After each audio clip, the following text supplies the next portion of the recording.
सबके बीच एक बड़ी खबर मिल रही है। डीजीपी प्रशांत कुमार ने भी मतदान कर दिया है। लखनऊ में प्रशांत कुमार ने वोटिंग की है।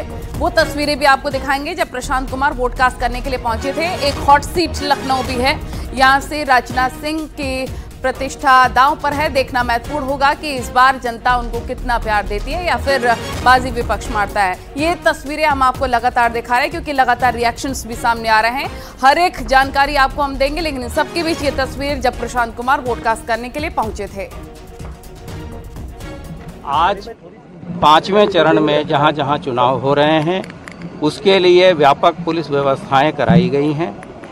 इसमें लगभग 10,000 निरीक्षक, उप निरीक्षक, 71,000 constable, head constable, 48,000 home guard, 264 company अर्धसैनिक बल चुनाव से संबंधित बूथों पे लगे हैं। इसके अतिरिक्त शांति व्यवस्था बनाए रखने के लिए 230 कंपनी पीएसी का भी व्यवस्थापन किया गया है। हमारे राष्ट्रीय तथा अंतर्राज्यीय बॉर्डरों पे भी सघन चेकिंग की जा रही है। आज के दिन अभी तक कहीं भी किसी तरह की गड़बड़ी की सूचना नहीं मिली है। कहीं कहीं पे ईवीएम के शुरुआती क्षणों में ईवीएम के माल फंक्शनिंग की शिकायत थी, वो निर्देशों के अनुसार उनको बदल दिया गया है। मतदान शांतिपूर्ण तरीके से चल रहा है।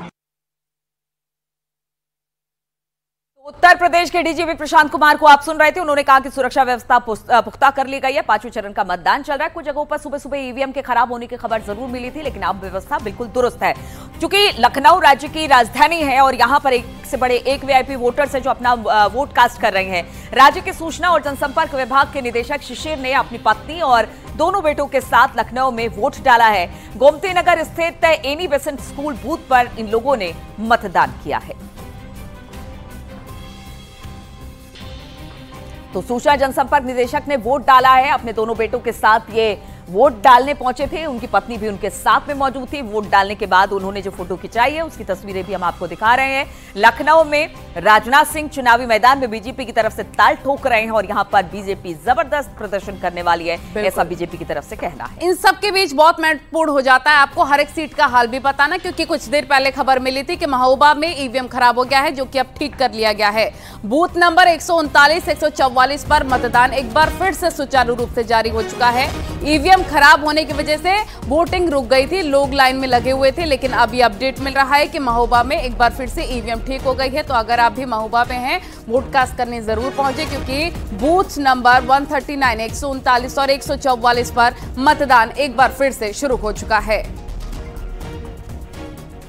झांसी में भी इसी तरीके से तस्वीरें जो सामने आ रही हैं कि गंगावली में ईवीएम खराब हो गया है। बूथ नंबर 157 पर ईवीएम खराब हो गया है। अब तक शुरू नहीं हो सका है मतदान। देखिए, बहुत जरूरी है समझना कि जहां पर ये ईवीएम खराब हो रहा है वहां पर भी वोट परसेंटेज ऐसे में प्रभावित होता है कि 3 बार ईवीएम खराब अब तक हो चुका है, सुबह से लेकर अब तक बूथ नंबर 157 पर। और अब तक यहां पर मतदान शुरू नहीं हो गया है। कई लोग पहुंचे थे सुबह सुबह मतदान करने के लिए, जिसमें से कहा जा रहा है कि कुछ लोग वापस भी हो गए। बिल्कुल, ये हैरानी वाली बात है। और वहां के सहयोगी से भी हम कोशिश करेंगे जाने की क्या वजह कि अब तक मतदान शुरू ही नहीं हो पाया है। अगर बूथ नंबर 157 की बात करें, वहां पर ईवीएम खराब है। ईवीएम खराब होने की वजह से वोटिंग अभी शुरू भी नहीं हुई है। 3 बार मशीन बदली जा चुकी है। हालांकि दावे जरूर किए जाते हैं कि वोटिंग को लेकर तैयारियां पूरी हैं, लेकिन न्यूज़ 18 एक तस्वीर आपको हर एक सीट की दिखा रहा है। कहां पर ईवीएम खराब, कहां पर ईवीएम ठीक हो गया है, कहां पर मतदान शुरू ही नहीं हो पाया है। वहीं अगर फतेहपुर की बात की जाए तो फतेहपुर में भी बूथ नंबर 37 पर ईवीएम खराब होने की खबर मिल रही है। खागा के बूथ 37 पर ईवीएम खराब होने की खबर मिल रही है। तो ऐसी खबरें कई जगह से आई है। फतेहपुर से भी जो खबर आ रही है, बूथ संख्या 37 पर ईवीएम खराब हो चुकी है। खागा के बूथ संख्या 37 की ईवीएम खराब होने की वजह से मतदान वहां पर भी बाधित बताया जा रहा है। तो कई जगह से सुबह से लेकर अब तक हमने ईवीएम खराब होने की खबर देखी है।